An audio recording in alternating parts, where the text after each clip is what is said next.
most people don't like their jobs or their careers. And then most people are not doing what they're best at. Right.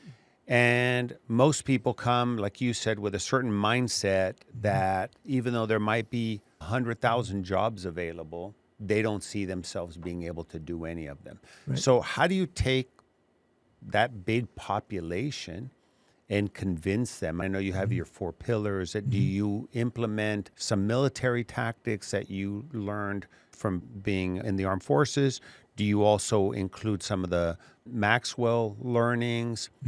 Is there other things that you put in? Is there a formula that Don created that applies? It's yes and yes. I'm using all of those different things. I hate to say that, but best thing that I do in that focus area, because everybody talks about strengths and challenges and skill sets and interests, but I go back to experiences. And for me, back to the 5th grade, the first Earth Day in April, I think it was April 20th of 1970, that changed my life. And that drove me to get a bachelor's in civil and environmental, to be focused in on cleaning America's waters. As I said, that's what I wanted to do through the military. That's what I wanted to do when I got out. And I take people back. Just one quick story. I was talking to an Air Force major. He had been prior enlisted. He was retiring. And he had been a weatherman, meteorologist. So I started talking to him. We went through all the interests, skills, et cetera. We got to experiences. He says, the last thing I want to do is be a TV weatherman.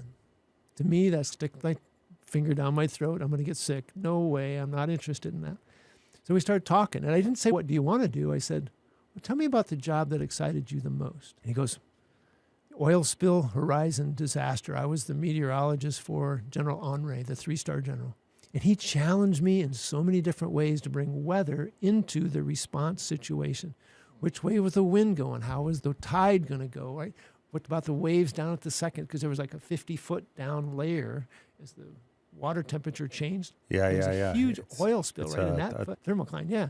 So he says, I love that because I got to predict that where it's going to go and we could work the cleanup. And I said, so given all that, I don't think I asked how. If that's the kind of thing you really enjoyed, how can we get you into that kind of role? He said, one thing I love to do is Department of Homeland Security and FEMA, Federal Emergency Management Agency. It took us about a year to work him into connections and everything. He's now at GS-14 doing exactly that.